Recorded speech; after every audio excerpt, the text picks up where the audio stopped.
Just a little heads up about what we're going to be talking about today. First, we have what we're currently doing, which is the introduction, and then we'll be talking about what FGMC is, the effects of it, why it happens, and how it happens globally and in the U.S. We're going to be talking about the history of the U.S. movement to end FGMC, some of the trends, some of the laws and legislations, and some of the latest legal updates to the issue. Number 4, we're going to be talking about FGMC as a form of gender-based violence, why we consider it a form of gender-based violence and a form of harm.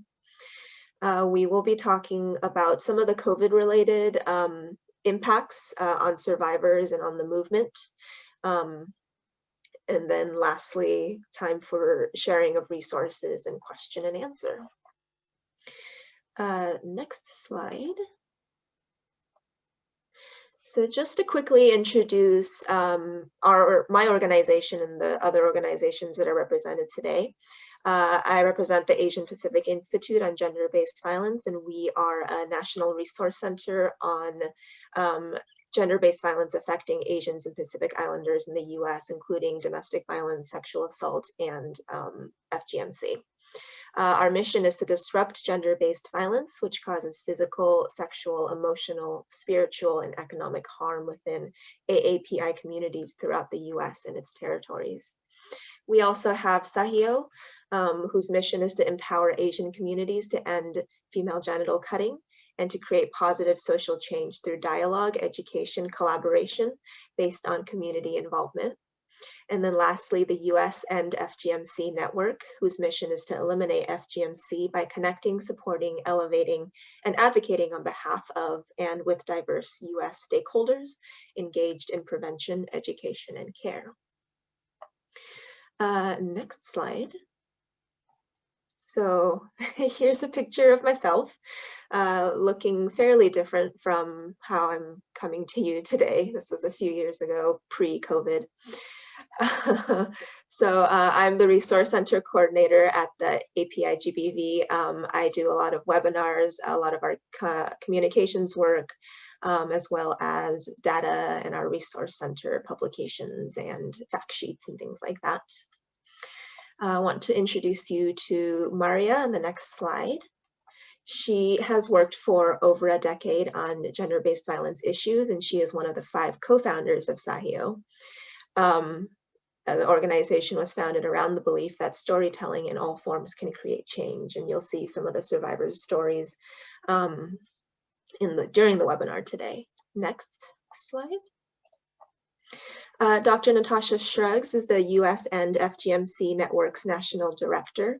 She has held positions over the years in academia, at NGOs, and in the government, including having served for nearly 5 years as Principal Advisor on research to Ambassador Susan Rice, Samantha Power, and Nikki Haley at the U.S. mission to the United Nations.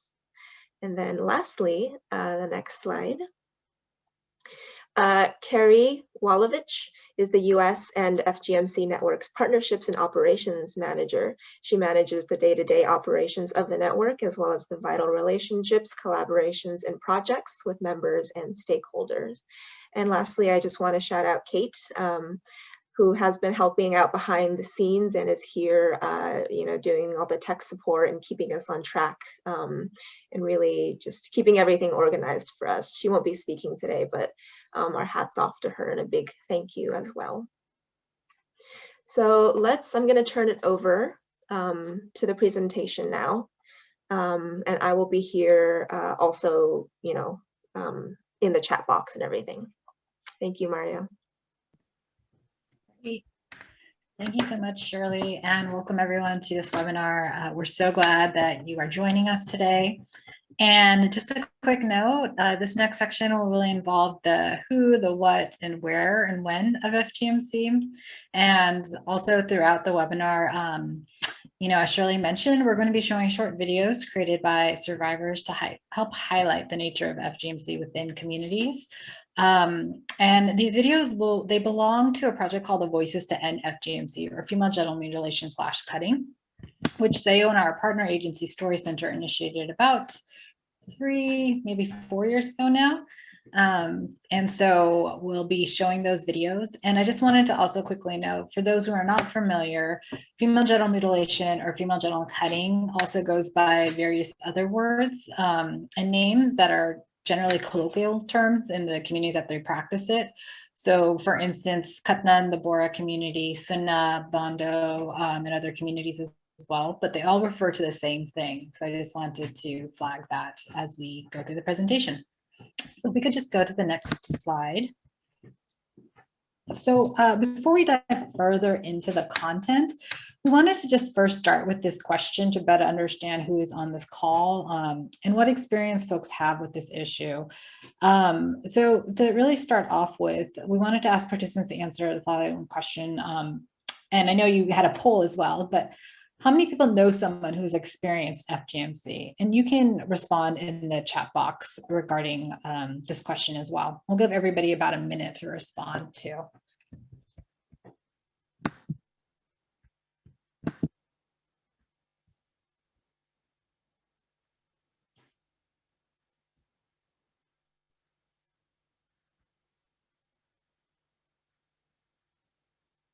Okay, so it looks like some people have, others have not. Okay. So it looks like we have a mixed crowd here today. That's helpful to know as we go through the presentation.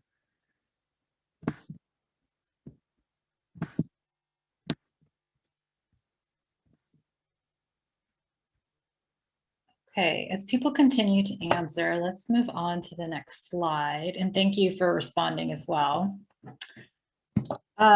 So to ensure we're all on the same page, I am going to share the World Health Organization definition of female genital mutilation or cutting, or FGMC.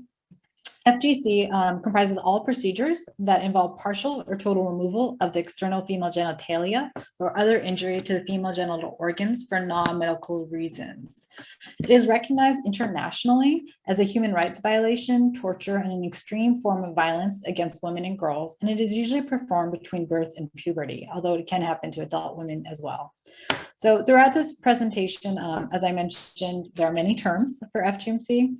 One thing just to be cognizant of, particularly if you are coming into contact with communities that practice it, or if you have been working with them, is you might recognize that when you're engaging in conversation, as they refer to other communities, it's always helpful to kind of emulate the community, the terms that they might utilize.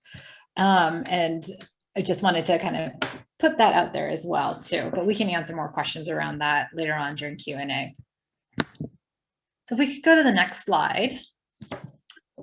In general, the World Health Organization has categorized FGMC into 4 categories. These categories are very broad in themselves, and they typically range in severity from least physically severe to most physically severe. Type 1 can involve anything from excision or removal of part or all of the clitoral hood to part or all of the clitoris. Type 2 can include part or all of removal of the clitoris and the labia minora, with or without excision of the labia majora. And then type 3, which is generally the most physically severe, can include narrowing of the vaginal orifice with creation of a covering seal. Basically, all of the external genitalia could be removed, and one hole is remaining for urination, menstruation, and sexual intercourse. And that is also known as infibulation. Type 4 is this other category, so everything that doesn't fit into type 1 to type 3, and again, they're very broad in themselves, generally falls into type 4, and this includes pricking, piercing, categorizing, and other situations as well.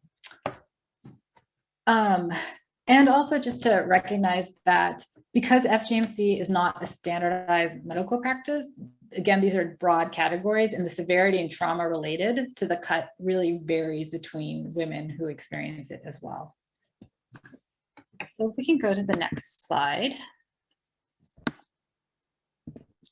With that in mind, we're going to watch the first video from the Voices Project And to give you some more context on the Voices Project, this project is really about mobilizing a critical mass of storytellers and activists from across the globe by bringing people together to share and heal from their experiences of female genital cutting, really connect and grow as leaders in their communities, and to create short videos calling for an end to this harmful practice. In this first video that we're going to watch, Aisha mentions the Sunnah version of FGMC, which is in general one of the least physically severe forms. We'll be playing it on the screen, but throughout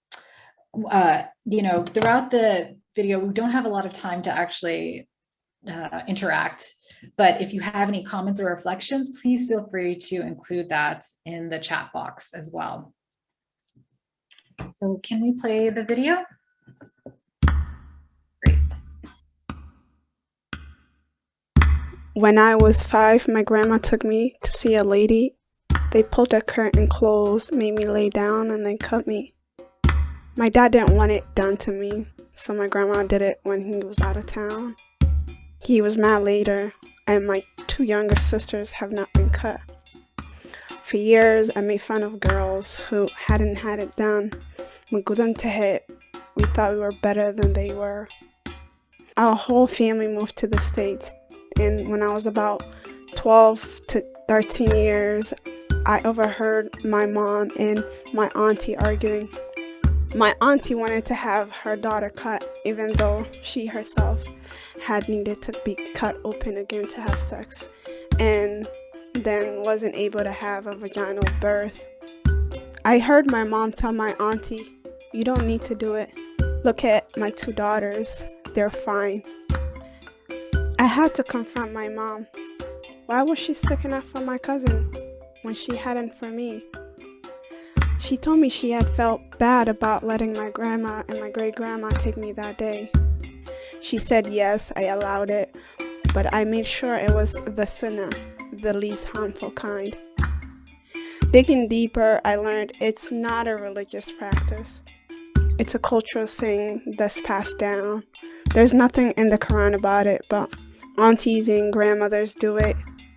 If you hadn't had it done, you're considered promiscuous. Men ask you, "Magudan tahai?" If you're not, they get turned off. At least the newer generation is talking more openly about it.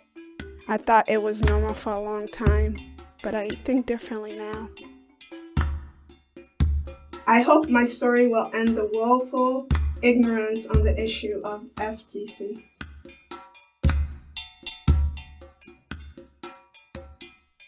All right. So if we can go to the next slide, but in the meanwhile, you may have noticed that Aisha starts discussing reasons for why FGC is done in her community, which we will discuss in more detail later on, but I wanted to make note of her mention that is done for a variety of reasons. Aisha mentions religion and the idea that a girl would be promiscuous if she doesn't have it done. Also, Aisha discusses some of the pain associated with it, including health complications that have happened to relatives of hers who have had it done, which also takes us to this slide. Contrary to some claims, FGMC does not have any health benefits for girls and women, and it can cause severe bleeding and problems urinating, and later cysts, infections, as well as complication in childbirth and increased risks of newborn deaths. So essentially, FGMC is something that can affect a girl her entire life. The impact of FGMC can vary from person to person. Some folks may experience none of these effects, while others might experience multiple. Some proponents of FGMC say that they didn't have what they consider a traumatic experience, and there is no one, and that has actually been a barrier in terms of trying to end this practice. But just to simply say, there is no one experience of FGMC, and it does vary from person to person. So if we could go to the next slide. To help highlight some of the physical challenges, we will be watching Renee's story. And again, please feel free to comment on it in the chat box as we watch the story. All right.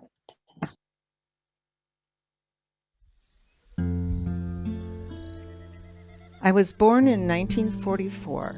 to a loving Midwestern American farm family. We were close to the earth and our animals.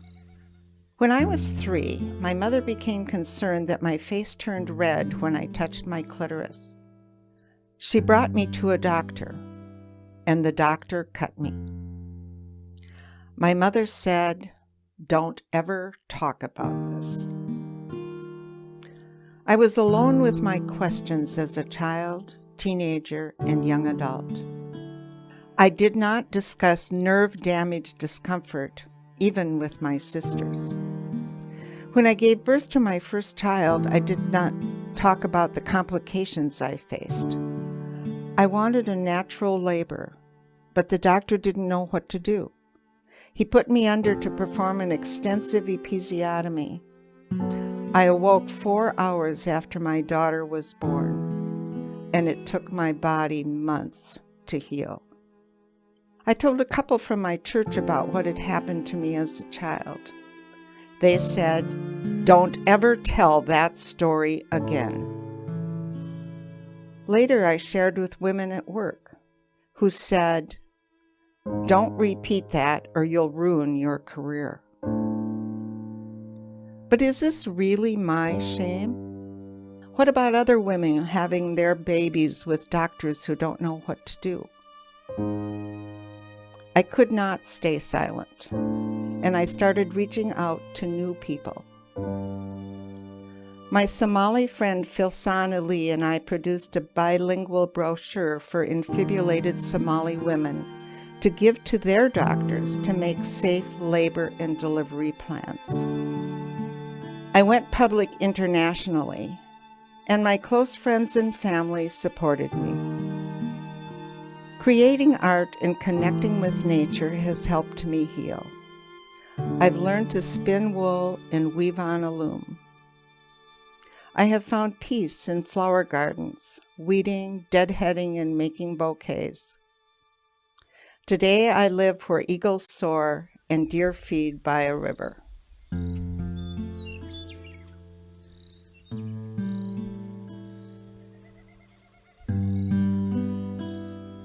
I hope my story will help people be aware that girls have been cut in cultures throughout the world.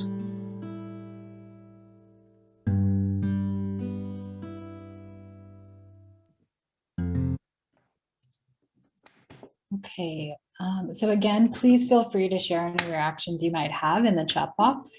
But I wanted to share a few reasons why I show Renee's story. The first reason is that Renee's story is always a shocker to people who are not as familiar with FGMC because of misconceptions around who FGMC occurs to. Renee's story really highlights how up until the 1950s, a form of FGMC, clitoridectomy, was performed to treat women for hysteria, to stop masturbation, and to stop lesbianism. In Renee's case, as you heard from her, it was to stop masturbation. Her story also really highlights some of the physical consequences that occur and have occurred for her during childbirth. I also want to mention that Renee's story, after she did go public with sharing it, we have heard stories of other women from young white Christian communities, much younger than Renee, where FGMC is occurring. So again, there is something to say that there's an inherent silence around this issue, but it is something that we're recognizing more and more women are impacted than originally understood. One other note about FGMC that is important to recognize is that in countries such as the United States, there is growing concern that FGMC is being medicalized and performed by healthcare professionals, almost as a way to justify it and to make it appear safer. But again, there are no health benefits of FGMC, and we'll talk a little bit more about this later on, and because there was a doctor charged in 2017 for performing FGMC in the U.S. We can go to the next slide.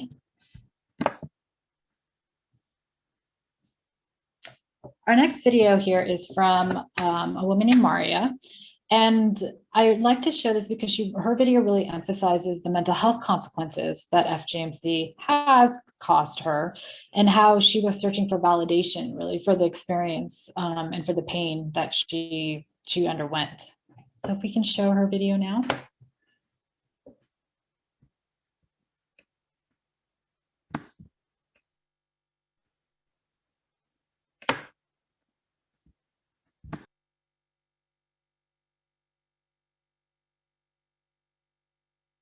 My parents left our homeland, Pakistan, in the 80s, but they didn't leave their culture or their religion. We lived in America, but we always knew we weren't like other Americans. We were Dawoodi Muslims. At home, we ate on a thal and spoke Urdu or Dawood Zuban. We wore ridas when we went to the masjid. We asked our Sayyidna for permission to name our kids, choose a profession, or buy a home. We were expected to get engaged early and marry somebody from the community. I was told, that's our tradition, it's how we do things. As an adult, I started asking questions, especially about the custom of khatna, or female genital mutilation. Even though I didn't have any obvious physical symptoms from being cut, I felt a lot of shame about it, and about my arranged marriage. I also had periods of anxiety and sadness, which seemed to be getting more frequent. I was 36 when I finally admitted I had a problem I couldn't solve by myself. Going to a therapist was really, really hard. In our community, depression was like sex. We knew it existed, but no one talked about it. The therapist asked about my life, and I shared intimate details with her. When I finished, she acted like it was no big deal. She said, "Oh yeah, I know about that. That's the tradition in many cultures. It's totally okay." I thought, oh, if the therapist thinks that, maybe my parents were right after all. Maybe it's not such a big deal. Years later, I told my story to another therapist. She was older and had kind eyes, but her reaction was very different. "Take a minute," she said. "Don't minimize this. What happened to you was wrong. You should never have had to go through that. You have every right to be angry." I just started crying, and I cried for a long time.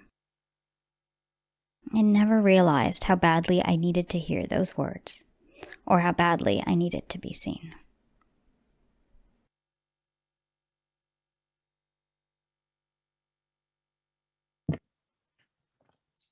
All right. So again, please feel free to share any comments or thoughts. But I did want to highlight Maria's story and compare it to Renee's story as well, just to, again, help highlight the different experiences that women can have, but also highlight everything from the physical to the mental health impact that FGC can cause. So if we could go to the next slide. So FGMC can also impact one's sexuality. And in 2017, Sahiyo conducted a study in which we interviewed over 300 or over 400 women from the Bora community. And the Bora community, for those who are not familiar, is a community with origins from India. It's a Shia Islamic sect with diaspora communities globally. And it's a community that is really under-recognized in terms of FGMC occurring. It's part of the misconceptions around who FGMC occurs to. But we did this study and we found that of the 309 respondents who FGMC had occurred to, so we found out that 80% of the women had undergone FGMC, that 35% really believed that it affected their sexuality, and 32 just really weren't sure if it had. But part of that could also have just been, including that there may be a lack of awareness in general about female anatomy and how things function. But of the respondents who said that FGMC had affected their lives, which was about 108 women, 87% said it affected it negatively. So if we can go to the next slide. And this story by Lena really helps highlight how she learned about FGMC and how she learned it was done to control her sexuality, and also how it impacted her own view of her sexual life during the course of her adult life as well. So again, please feel free to share any comments as we watch the video.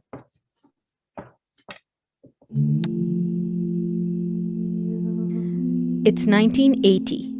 I'm 7 years old on summer vacation in Karachi, Pakistan.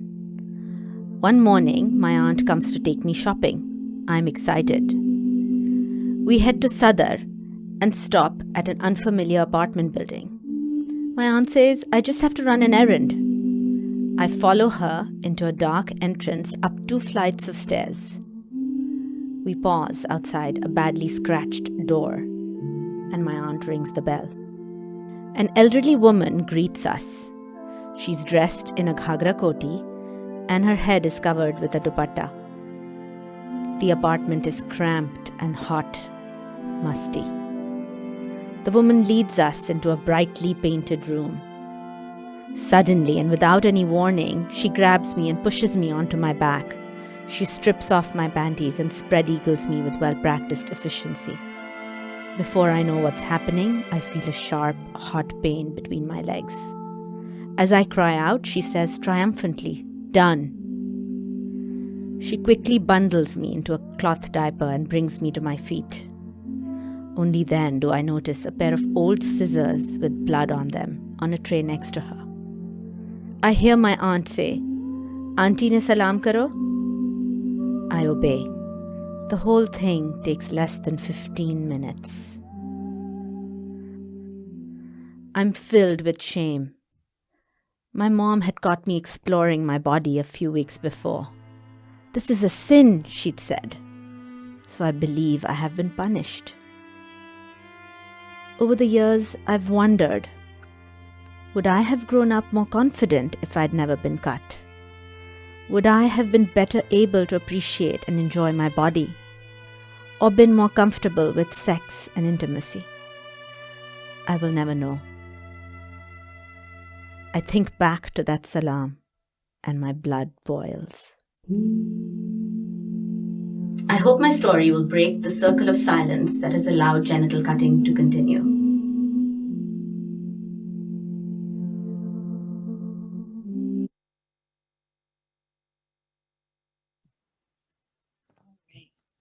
So if we could go to the next slide. So Lena's story and all of their other stories, as we've been watching them, they've started to discuss some of the reasons for why FGMC occurs. Overall, FGC is considered a social norm within these communities. That means that it has been justified in all sorts of different ways so that it does continue generation after generation. Some reasons given for its continuation in many communities can include curbing sexual desire, preventing promiscuous behavior, religion, the idea that it might be connected to religion, the idea that it might be connected to culture, tradition, the idea that also that it might be connected to marriageability, making a woman more eligible to find a husband.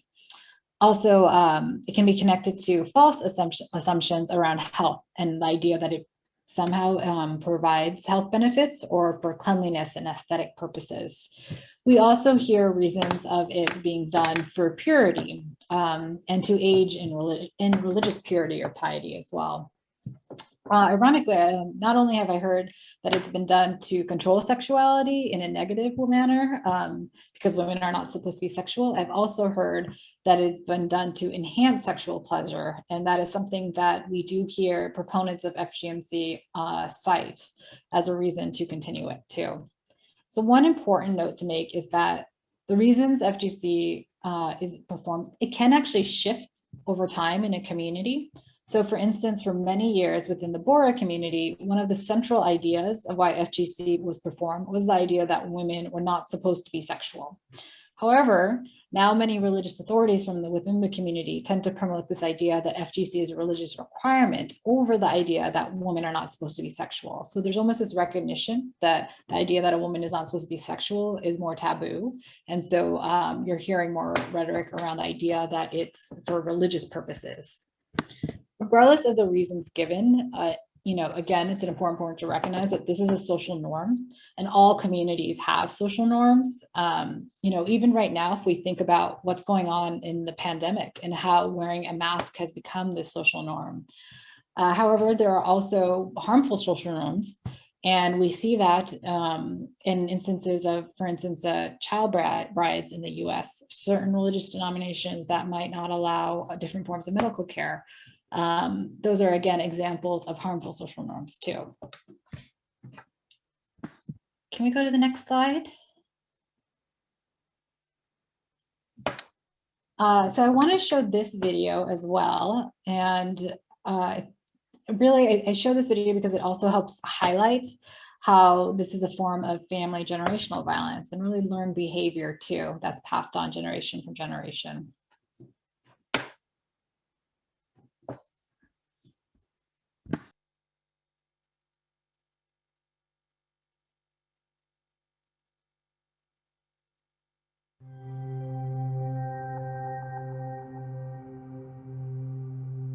Saya berdiri di tepi jalan, memakai pakaian ringkas, kemeja tee dan seluar jeans, menunggu ayah menjemput saya dari universiti. Kami sedang menuju ke rumah ibu saudara untuk acara ulang tahun sepupu saya Anissa yang berumur 2 tahun. Assalamualaikum, saya ucapkan semasa memasuki kereta. Ibu bapa dan kakak saya membalas, Waalaikumsalam. 20 minit kemudian, kami tiba di rumah ibu saudara. Dan terus terbau aroma masakan rendang, lodeh dan sambal goreng yang enak. Rumahnya penuh berwarna-warni. Daripada baju kurung merah dan biru kepada jubah hijau dan juga abaya hitam. Saya mengambil makanan untuk ibu dan diri saya. Dan kami duduk sambil menikmati makanan lazat. Makcik saya membawa sepupu saya yang comel dan dengan bangganya berkata, dia disunatkan minggu lepas. Mata saya terbeliak. Tulang belakang saya menjadi lurus. Saya hampir terjatuh dari sofa. Dia disunat? Anak perempuan disunat? Saya bertanya. Saya tidak boleh percaya jawapannya. Ya, minggu lalu oleh seorang doktor. Cepat sekali. Snip, dah habis pun, makcik saya menjawab. Tetapi ini melanggar hak kemanusiaannya. Ini salah, saya menjerit. Kakak saya memotong perbualan kami. Dia berkata, kamu juga disunat semasa kamu kecil. Mulut saya digantung terbuka. Itulah saatnya saya sedar tentang sunat perempuan dan saya mendapat tahu ia telah berlaku kepada diri saya. Tetapi, mengapa? Untuk apa? Saya menanya ibu. Ibu menjawab, dalam Islam, perempuan patut disunat. Cara ini lebih bersih. Dan kamu tidak akan berzina. Pada saat itulah, saya memutuskan untuk mencabar mitos-mitos sebegini dan melindungi anak-anak perempuan lain di Singapura. Dan sejak itu, saya telah berkempen untuk menghentikan amalan sunat perempuan.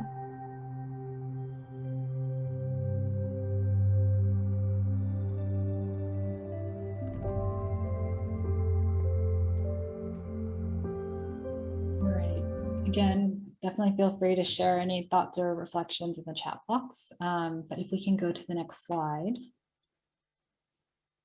And, now you've had the chance to actually hear some stories from survivors. So I want to talk a little bit more about data around FGMC. And globally, there are 200 million women who are impacted by FGMC. However, I'm sharing this statistic with some caution that it is most likely an underrepresentation of the true figure of women and girls impacted by FGMC. And I'm going to go into detail on the next slide. If we can just go to that. Really, it's only in the last few years that the United Nations has recognized FGMC as really occurring globally. In 2015, the UN implemented what was known as Sustainable Development Goals. And goal number 5, which is intended to help achieve gender equality and empower all women and girls, for the first time called on all countries to collect information on the prevalence of FGC. Prior to the SDGs implementations, only relevant countries were asked to track that type of data. That meant that FGC was only measured in 92 countries, mostly within sub-Saharan Africa and the Middle East, where UNICEF was collecting data. That meant other countries where FGC was reported, including the United States, and you've seen some of the stories from women who live in the United States today, had no obligation to really track that information. So for decades, millions of women and girls have suffered this ordeal because they lived in places not viewed as being relevant countries. Currently, FGC is measured using nationally representative data or surveys in about 32 countries. And just a few years ago, the first country in Asia was included, Indonesia, and now I believe the Maldives is also included. But again, you've seen some stories of women who are not represented in that data, including when we look at the United States, and we're going to go into more detail there, women who come outside of the 32 countries or who are second or third generation within this own country might not be included as well. There was a report that came out in 2020 that mentioned that FGC is actually found in at least 92 countries around the world. And that report was carried out by the Equality Now, the U.S. FGMC network, and the FGM EU network. Another report that came out in 2020 that highlighted the issue within Asia was released by the Orchid Project and Arrow. And there are links to it that I'm happy to share if anyone is interested. But again, these reports were really vital to understanding the global nature of FGMC. And I think if we can go to the next slide, and I'm actually going to invite my colleague Natasha to speak on the next few points. Thank you, Moria. Can you guys hear me okay? All right. Okay, my name is Natasha Scruggs, and I'm actually also a professor of global studies at Providence College in Providence, Rhode Island. I'm so happy to be here today. So thank you, Shirley, and your organization for inviting me. I'm going to talk to you a little bit about the history of the movement against FGMC in the United States. Can you please move to the next slide? Before I get into that, I want to ask you a quick question. Have you heard about anti-FGMC work in the US? And I want to take a minute to pause here and ask you to type that in the chat box. You guys are so fast. I'm so jealous. Okay. A lot of people have. Okay. There are a few no's, but more yeses than no's. Perfect. Perfect. This is good. Okay. Next slide, please. Perfect. Okay. And I see someone said that they're in their gender studies classes, they're hearing more about it. That warms my heart as a professor because we're trying to teach about this more. To go along with the statistic that Moria gave to you, I want to give you another one. It's estimated that 500,000 plus women and girls are living in the United States and they are at risk of FGMC or they've had it done. Again, 500,000 plus. And that statistic is given with caution, as Maria said, because the information is not complete. A lot of the projections are based on prevalence rates that are for the countries that women have migrated to the US from or been resettled as refugees from the US from. So this is just a statistic that is an estimate. We think it's actually higher than that. Can you go to the next slide for me, please? All right, so in the United States, FGMC was routine medical practice in the US for most of the 19th and 20th centuries to prevent or to treat lesbianism, masturbation, depression, hysteria, and nymphomania. And we saw that when the woman shared her story. These procedures were actually covered, the cost of these procedures were was covered by insurance companies until 1977.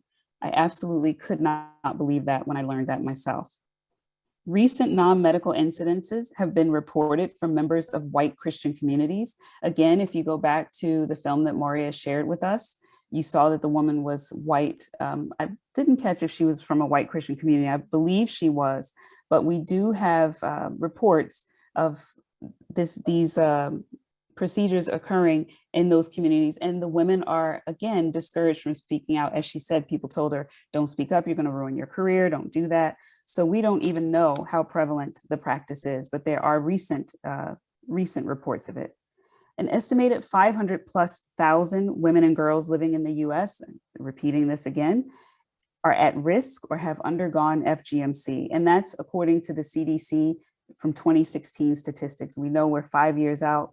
We have no idea what that number is now, and it was never really accurate if you ask us.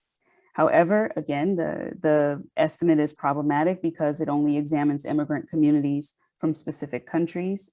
It uses indirect techniques, meaning that they apply country prevalence estimates to immigrant communities. And also it doesn't account for migration factors. So in other words, characteristics of women in the country of origin versus those who have migrated to the US. We know that things change over time. There's no way of capturing that, or they haven't been good about capturing that yet. Can you move on to the next slide, please? All right. So the number of women and girls at risk of FGMC varies widely across the US. In 2012, over 500,000 women and girls in the US had FGMC performed on them or they were at risk of it. And again, I want to point out, and you can see, I'm basically saying the same thing I said already, but this time I have a map, which I think is better for you to see. The prevalence rates and the reports that we get vary from state to state. These statistics, again, are problematic because they only project estimates. They base it on where people have come from. We believe that the overall effect is that there's underrepresentation. The CDC acknowledges these limitations of their methodology, and they're working to do a better job of tracking women and girls who have been affected. So for now, these are the only statistics that we have, but I wanted you to see this map so that you could see how it varies from across the country from state to state. Next slide, please. All right. Ending FGMC requires a comprehensive response that has girls and survivors at the center. So for example, I am the national director of the U.S. network to end FGMC, and I'm really proud of that, but I'm always saying every time I give a talk, I am just an ally, I'm not a survivor. And I say that not to belittle myself or to discount the knowledge that I do have, but it's just to say that everything needs to focus on survivors at the center, because these are the people who've gone through it. These are the people who understand the intricacies, the lifelong effects, the emotional ramifications, all those things far better than anyone else. So we cannot talk about ending this practice without centering those survivors. Over the past 10 years, a loosely affiliated network of survivors, advocates, and organizations emerged to advance a comprehensive multisectoral approach to ending it and preventing it from affecting more people needlessly, to foster increased coordination and collaboration among government, frontline professionals, religious and community leaders, and activists focused on protecting girls from violence and ending FGMC. And also just to raise awareness across the general public. And I say all that because I'm describing the organization that I'm happy to be head of, the U.S. End FGMC Network. It was soft launched in 2016 and officially launched in 2018. So by soft launch, we mean that people came together and started talking about the need to have such a network in the United States, where some people had assumed that this was not such a big problem, yet we knew that that was inaccurate. And in 2018, we became a full-fledged organization. Next slide, please. So there's some trends that we've noticed. It's some that we're really proud of and others that we feel still need some work. Broad-based increase in awareness is something that we've noticed and we're really happy about. So whenever I do these speaking engagements and I ask that question, there are way more yeses to the question of, have you heard about FGMC? Do you know what it is? Do you know people fighting against it? Do you know someone who's a survivor? Far more yeses. So there's way more general knowledge across the population, and we're very grateful for that. FGMC case and growing numbers of state laws give issue to greater visibility. So the more it's talked about, the more people lobby for these laws to be passed, the more the general public is made aware of what FGMC is. We've also noticed increased government support. So now we have an interagency working group which is focused singularly on ending FGMC. That was not the case in the past, so we're very grateful for that. We also have an increase in the number of government reports, policy statements and recommendations, and also an increase in money that's given to conduct research on FGMC survivors, on ways to prevent it, etc. There's an increase in collaborations as well. Another example I'll give, again, is my network, the U.S. End FGMC network. It didn't exist before, but now we see that there are more community groups that are coming together and talking about, even if they're not formally, they don't formally create an organization as we did and, you know, become a full-fledged NGO. People are coming together, they're collaborating to talk about this and to push for legislation and to fight against the practice. In violence against girls, there was a huge summit that was devoted to FGMC. And also, again, we were officially launched in 2018, and I keep emphasizing it, not just because it's my organization, but because it was the first such united, huge effort in the United States to lobby against, or to fight against, FGMC. Survivors and communities are also speaking out, and I give them, again, so much credit because they are the people on the front lines, if you ask me. So survivor-led initiatives are far more common than in the past. But the downside to that, so on the one hand, survivors are speaking out more, and the communities that are directly affected by FGMC are speaking out more, and that's fantastic. But there's still limited support for survivors and for these organizations, so that we know there's never enough money for these type efforts. So that's something that we consider it a mixed bag. There's more speaking out, but not enough resources. There's also increased intolerance. No matter how many times I or Maria or my colleague Kerry speak out and say, listen, this practice does not belong to any religion. It does not belong to one region of the world. It is practiced across religions. It is practiced across the world. People will still tie it to a religion of choice and then castigate that religion and castigate the people who practice that religion, or castigate a country or an entire culture. And that is actually really not helpful, and it's erroneous. So we've seen increased intolerance in the form of Islamophobia. Oh, you know, those Muslims, they do all these things that are just outdated, and they cut their women, and you see that's really backwards, and blah, blah, blah, blah. And it goes on and on and on. It does not belong to Islam. It's also extended this attitude of intolerance to all immigrants, especially immigrants who come from areas where we know that this practice is prevalent. So people think, they're from fill in the blank country. You know, they all do that. All of them are cut, and they're engaged in that horrible practice. We don't want people to walk away from these types of events castigating any particular group or thinking badly of anybody. We want you to take that energy, take that effort to A, get educated, know more about it, and B, to push for legislation to protect women and girls in this country. We don't want people walking around disliking Muslims or anyone from any group or any region of the world. And the last thing we're not so happy about, the trend that we notice is, and I hinted to it already, insufficient resources. There's limited access to funding and capacity building for community-based organizations that are engaged in fighting against FGMC. Again, we just never have enough money. And that's something that we hope will change. Go to the next slide, please.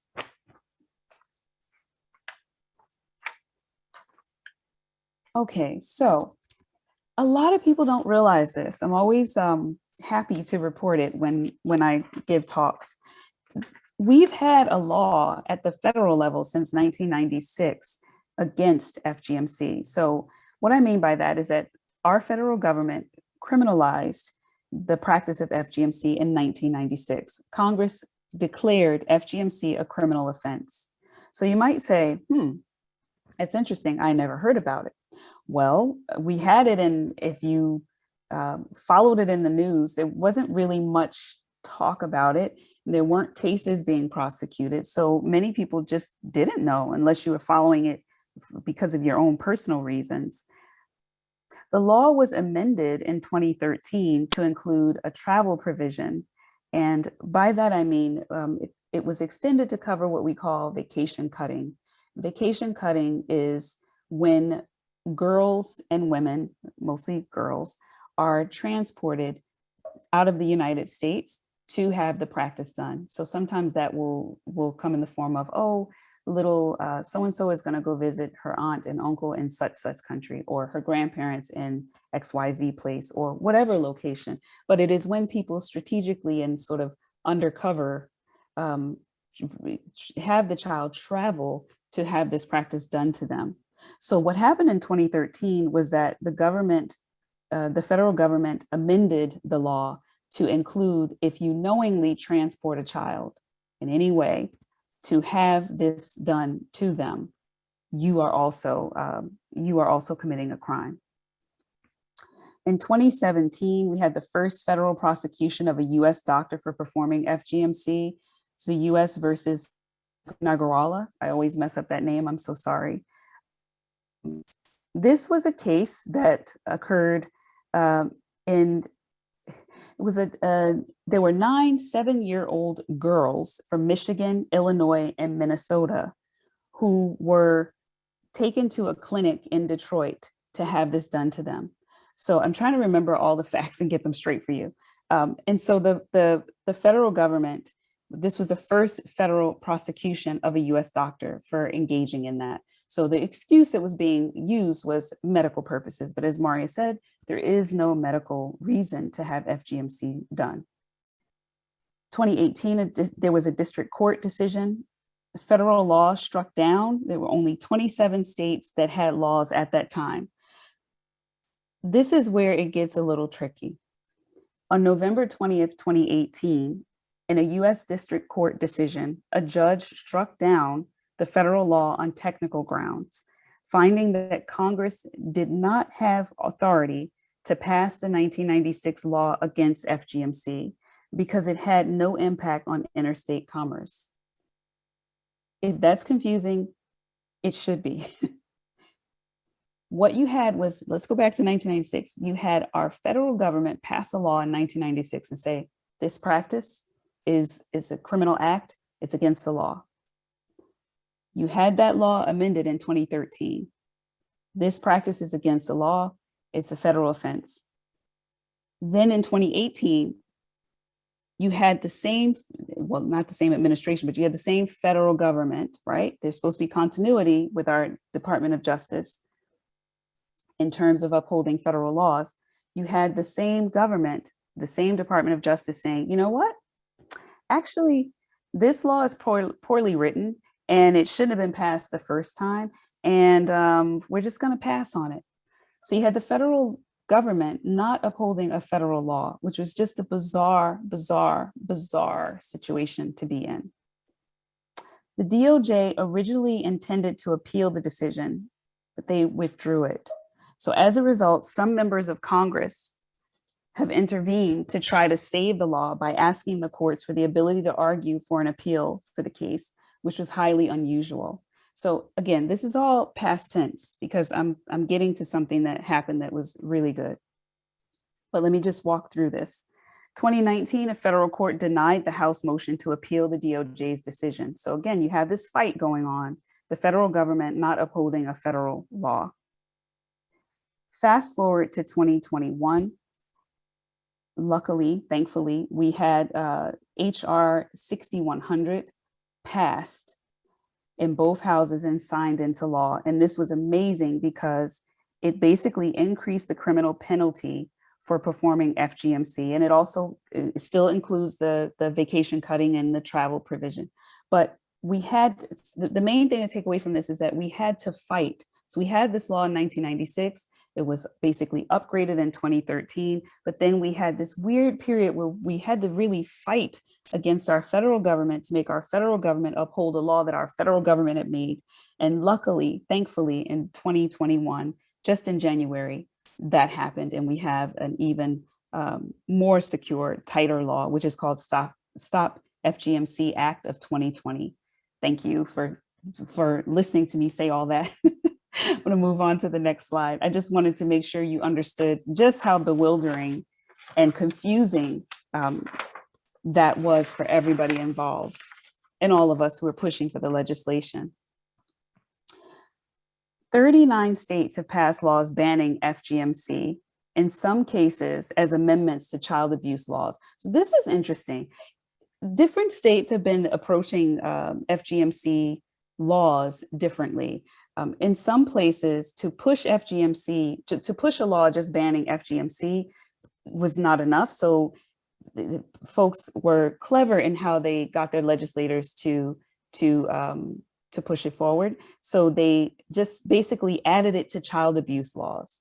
In other places, it still has not been passed because people are afraid that they may look anti-immigrant, or some people don't want to push for it because maybe it was first brought to the attention of the general voting public by a very conservative party member who's perceived as having a particular agenda against a certain ethnic group or immigrant group or religion. And so people say, you know what, I think this is a horrible practice and I want to support it, but I don't want to be involved with this person in anything that they support. So it's very interesting how it plays out state by state. But I will say to you that 39 states have passed laws.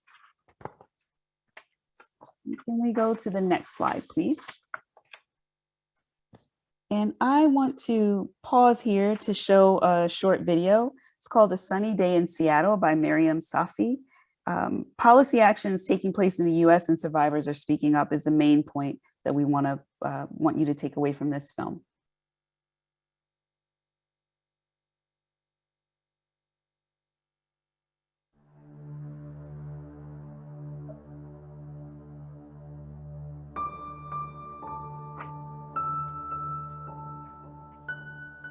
It was a lazy, sunny day in Seattle. I was visiting my niece. She was 7 years old, the same age I was when I was cut. I remembered the emerald green carpet, the jumbo-sized Toblerone my aunt gave me as a bribe. She led me to her basement clinic in India. It was just the two of us, and without warning, she laid me on my back, she spread my legs apart, and I blacked out. When it was over, I sat in a corner with the candy bar, feeling sick to my stomach. I saw my aunt sitting with my cousin laughing and pointing at me. When I confronted my parents years later, they were furious. I learned she did this without their consent. Watching my niece reminded me of the me before I was cut. So confident, so self-assured. In that moment, I felt a wave of emotions. Gratitude she would never experience what I went through, and motivation to act. My father told me, the only way to spark change is to speak up. I worried all of my other identities would be erased. Painter, binge traveler, U.S. diplomat, and proud Texan. When people Google searched my name, would this squeamish acronym be the only thing that would pop up? I eventually allowed my story to be published in The Guardian. It sparked a conversation within my community and even within my own family. My brother was with me that summer, and earlier this year, he launched a campaign to push legislators in Washington state to ban FGM. He wasn't able to protect me from my aunt, but his voice has the potential to break future cycles of violence.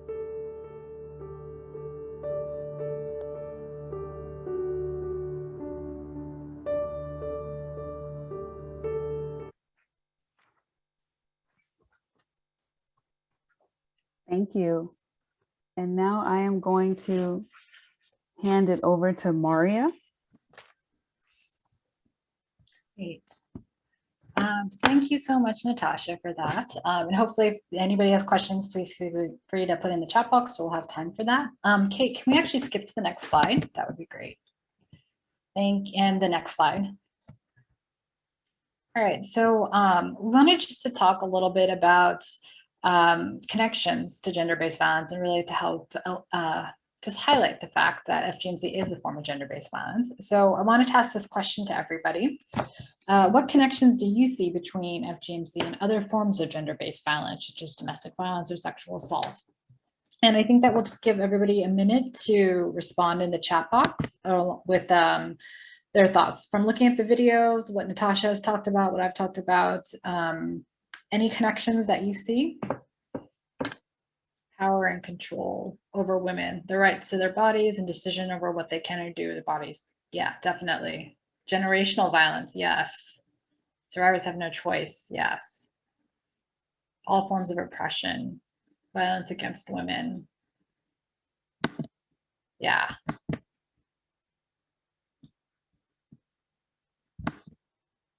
The girls are very young, violent acts. Great, so people are seeing those connections. And I think it's really important to ask this question because some of the challenges that we actually come up against is this idea of tying FGMC to culture and religion. And so unfortunately, some of the challenges that we've seen, even at the policy level, is this lack of recognition that this is a form of gender-based violence, almost at the need of wanting to protect vulnerable and marginalized communities, which we understand. But in that sense, when that happens, we're almost sanctioning cultural violence. That's why, again, I asked this question to really think about what it is that's being done to girls and to really highlight, again, this is a form of gender-based violence. And we shouldn't, regardless of if it's connected to the idea of culture, religion, whatever their justification is, we should never allow harm to happen to girls, to any children for that matter. Another thing I just wanted to kind of bring up, people have started talking about in the chat box, so that's great, is just recognize, again, this is learned behavior, which we know, from research around domestic violence. Unfortunately, children who witness domestic violence oftentimes grow up to be survivors or to grow up to perpetuate that violence. And again, if you think about this as generational violence, this is something that girls are groomed to continue. And there's this culture of silence around it from a young age that leads to the continuation of FGMC. Shame, yes, definitely. With that in mind, if we could just go to the next slide, and please feel free to continue to share your reflections to that question as well. But I just wanted to highlight this video because I think her video really highlights intergenerational violence that occurs in communities. So could we show the video?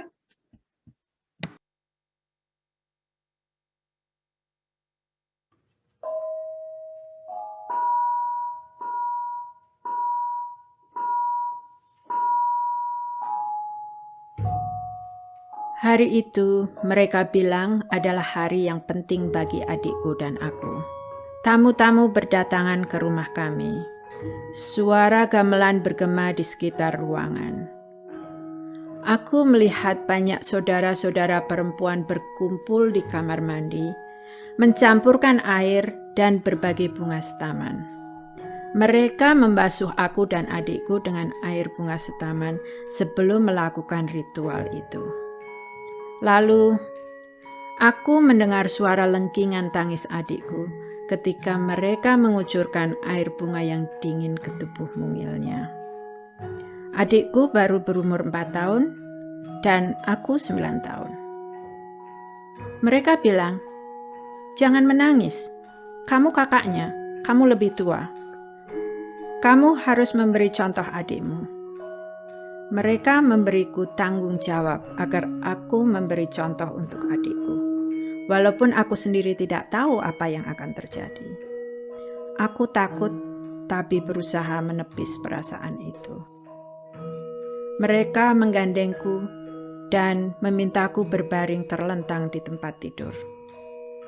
Tempat tidur yang dialasi spray berenda dan berwarna cerah.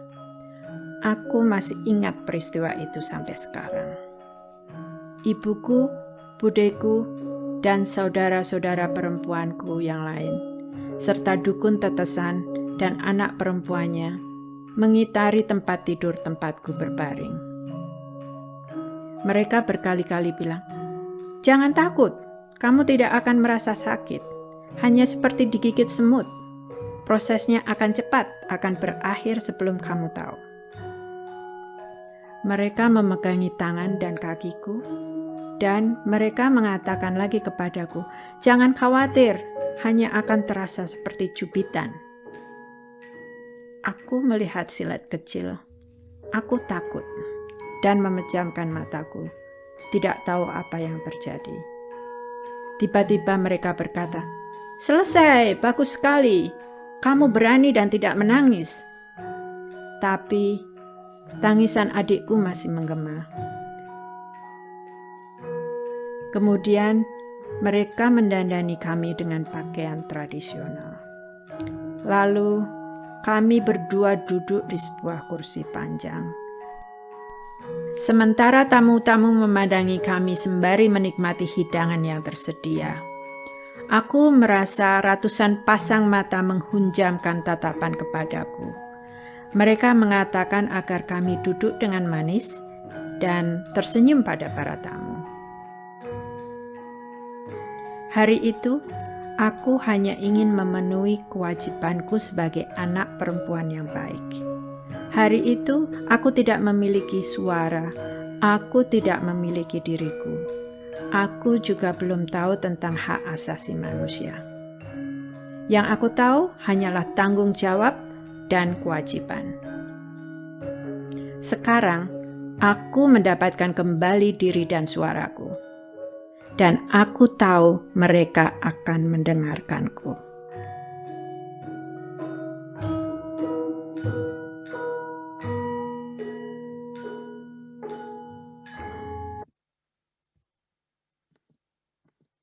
Okay, and if we can actually go not to the 2 slides down. There's another video, but in the interest of time, I don't think we can watch it. But again, highly encourage you all, if you're interested in watching the other videos, to check them out on our Sahiyo YouTube channel as well, which I think Shirley shared the link to in the chat box.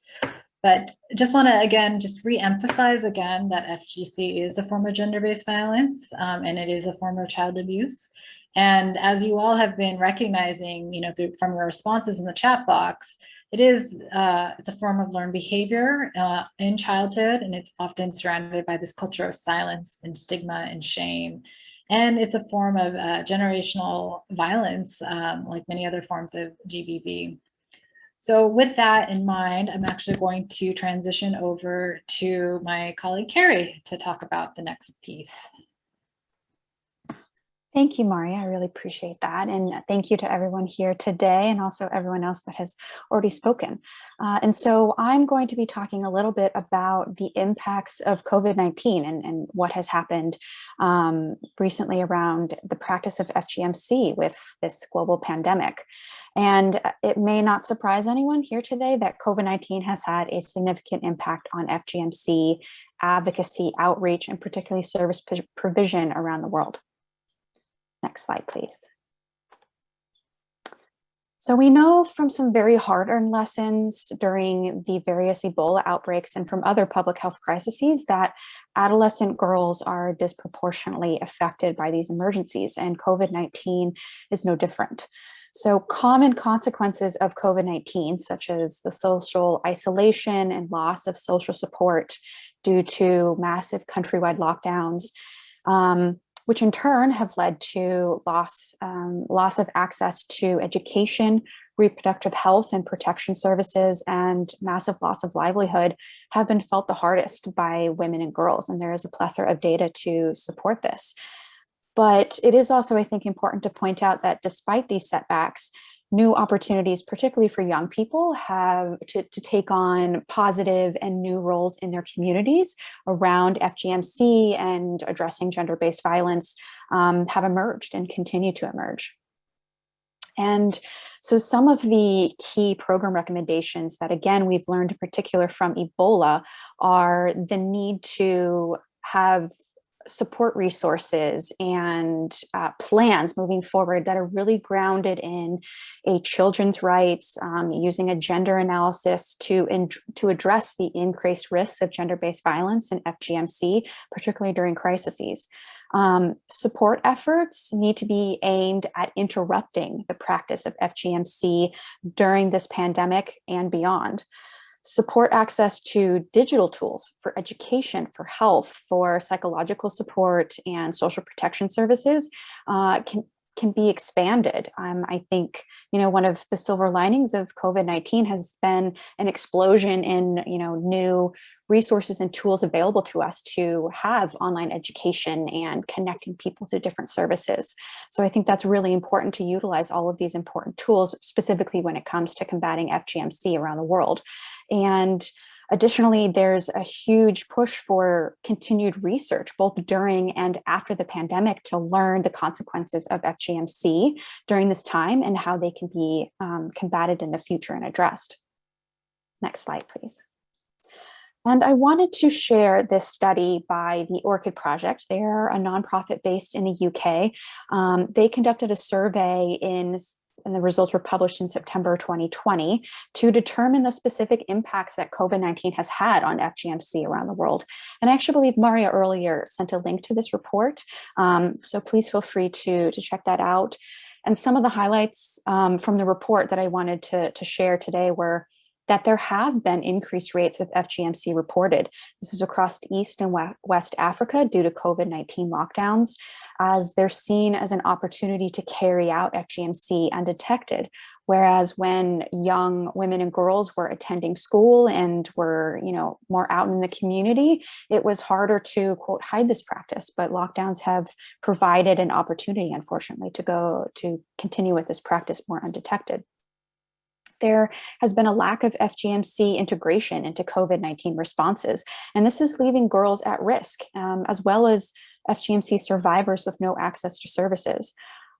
Economic hardships, such as the loss of jobs, have pushed parents to seek, quote, bride prices, leading to earlier marriage. And also cutters who may have abandoned the practice previously are in need of a way to generate income. So they may have turned back to cutting as a way to generate income for themselves and their families. There is a shrinking space and capacity of CSOs to be out in communities to continuing these FGMC education and advocacy opportunities. But again, these online digital tools that have emerged and continue to emerge provide a really excellent opportunity to reach communities in a new and different way, which is very promising and very encouraging that our community is taking advantage of that to reach out to established communities and also to potentially new people that had never heard of this practice before. And next slide. So I briefly wanted to highlight some resources for service providers. Next slide, please. And so these are just a few, and I highly encourage you to take a look at the U.S. and FGMC Network's resource page, as well as Sahiyo's resource page on different resources for providers. And these resources are from our members that are incredible providers and organizations working on the ground to address this practice of FGMC. Next slide. And so some more resources that I wanted to highlight. Again, I encourage you to visit the network's research page as well as Sahiyo. And there are lots of incredible, well-researched resources for many service providers. And again, Sahiyo has another great webpage full of these resources, but I wanted to highlight 3 organizations in particular that are working to combat FGMC in the US. The first is Forma. They offer mental health clinical services to women who have been impacted by FGMC. They also provide outreach, advocacy, and awareness training to hospitals, agencies, universities, and the community at large. They also have an ongoing survivor support group, which I think is a really important resource to highlight. And just like the women in the videos that Maria shared, it's so powerful and impactful for others to share their stories and inspire others to continue sharing those and just building up and supporting this incredible group of survivors and making sure that they are supported while sharing their stories.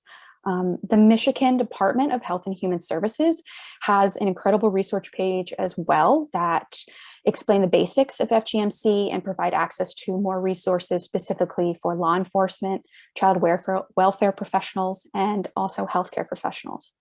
And finally, the last organization I wanted to highlight was the Global Women Peace Foundation, which was founded on the principles of ending violence and injustices against women and girls.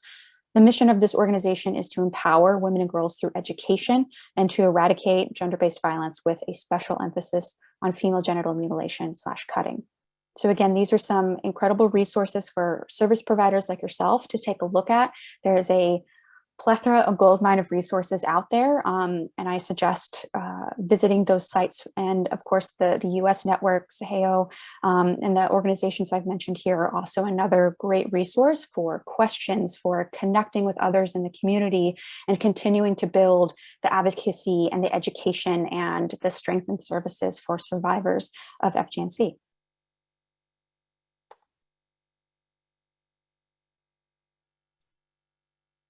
And so I think I was going to hand it back to Shirley, who is going to facilitate the question portion of our time today. So Shirley, please feel free to take it away. Thank you, Kerry. I'm just going to hop back on video for this. We do have one question currently in the question and answer, and some that have already been addressed in the chat. So please continue to put any questions that you have in the chat or in the Q&A. So the one question we do have, someone saying that they're an immigrant. I'm an immigrant myself, and I don't understand the relationship between federal law and state law well. Sometimes I feel the same. You said federal law passed to make it more tight law in 2021, but then you showed some states that don't have strong laws against FGM. How does it play out in reality? I would love to answer that question. It is a very complicated situation, and it's a really important question. So first off, just want to emphasize that federal jurisdiction and state jurisdiction are different, and we need to have both in order to really ensure that we are protecting girls in all different ways. But I also want to clarify the interplay that was happening between the federal piece and what Natasha was talking about, and then at the state level. So in 1996, we did pass that federal law, and then Natasha mentioned it was found unconstitutional in 2017. What happened was that a district judge found the law unconstitutional on technical grounds. Basically, they said that the way Congress passed it in 1996, they connected it to something called a commerce clause. And that basically, the district judge said that Congress did not have the authority to actually pass the law in the way that they did. That's why it was found unconstitutional. That same district judge did say that FGC is actually something, he actually called it an abhorrent practice, and that it should be something that it's up to the states to regulate. And he said, just like domestic violence and sexual assault laws are governed by the state as well. So basically, when that happened, a slew of states started passing laws, because we had, I think 5 years ago, only 19 states that had a federal, some sort of protection for girls. And then now, in just past August 2020, we have 39 states that have a law, and it looks like we'll have 40. I believe Indiana is close to having a law being signed into being. But that's really important to recognize, because the two are really interplaying off of each other, but it's really important because of the different jurisdictions that we do need to have state and federal law protection. What happened, and what Natasha was mentioning, recently happened, the Stop FGM Act helped kind of clarify that Congress could pass that law. It also cleared the definition of FGMC, and it made the Department of Education and Justice, and I can't remember what other governments, but accountable to not only upholding the law, but also being accountable to finding out more accurate data on FGMC and reporting on prevention efforts and support programs that are happening as well. So that was a really important piece of legislation that passed. But thank you for that question. That's just quickly me explaining it too. Yeah, thank you. It's very complicated. And Natasha and Kerry, feel free to add anything if there's something else you'd like to mention. Oh. I think Maria did a great job. It's confusing, and I think she did a better job at like fleshing it out. So thank you. Looking at this, another question, it says, while campaigning to end FGMC is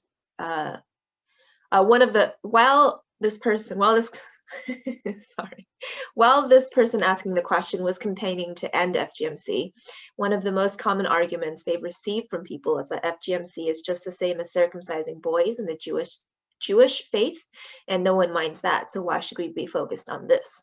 Any advice on a good way to respond to that? No, that's a question and a challenge that comes up often. And I think one thing to recognize is that FGMC is very much about controlling women's sexuality too. We did say there was a lot of different reasons, and it is something that impacts a woman's, it can impact their entire reproductive health throughout their lifetime. at the same time, I am recognizing that there are conversations that are coming up around male circumcision and also the idea of consent and minors, and those are conversations. I'm not an expert on that, but I want to recognize that those conversations are coming up and people are actually looking into that. And I think those are important discussions to have. So by no means am I saying that they should not be had, but just want to recognize the impact that FGC does have on a woman's overall health and the reproductive systems too. Yeah, thank you. I'm not seeing any questions right now, but I wonder if you would be able to, I saw that the video that we did skip talked a little bit about male allies and, you know, their role in ending this practice. Maybe if it's possible just to share a little bit about that, since we didn't get to watch that video. Yeah, sure. I'm happy to. And please feel free, Kerry and Natasha, to jump in if you would like to as well, or others who might be part of this call, because I think I saw someone from Rahma on, and I know they're doing some work around male engagement. But it's real. We definitely very much recognize that to work towards ending FGMC, that means really working with everyone, and male engagement and allyship is incredibly important, particularly because FGMC, as some of the reasons that are being done, are connected to this idea of controlling sexuality and purity and marriageability, all related to traditional gender roles or harmful gender roles and ideas about how a woman should be, and the idea that that's what makes them eligible for marriageability. So if that's the case, it is something that's really important to have male engagement to kind of counter those ideas, change those social norms around that. But also then in other communities, you hear that men are not aware of FGMC at all, and that this is something that continues amongst women, you know, in silence, and that's something that we often hear as well. And in that case, you know, just elevating the conversation and making men aware can help to highlight this as a community issue, and it can kind of change that discourse on this is something that no, it's a private women matter, which I hear often, to this idea that this is a wellness, health, you know, related issue amongst all of us. So we definitely recognize male engagement is incredibly important. Sahiyo has started a male engagement program called BIO, which means male friend. Sahiyo means female friend, by the way. And it's, we're really looking to highlight male engagement much more. But there are many other groups out there that are working on FGMC that realize the importance. I know of Rahma, which I mentioned earlier, and if they are on, please feel free to share in the chat box. But they are doing some work around connecting with male religious leaders and really recognizing the importance of having them be allies in this work too.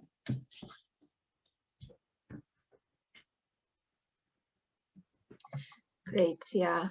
So many connections between FGMC and, you know, other forms of gender-based violence like domestic violence and sexual assault. I know we talked about this and asked for some audience feedback, but the things like shaming and silencing are all a lot of the same things that we see. So we have 2 more minutes. If anybody has any additional questions, I'm also going to launch this poll that I almost forgot about. We want to know if you all, after this webinar, feel like you have some resources to support somebody who is a survivor of FGMC. And if not, let us know what resources you would like to see, what resources would help you.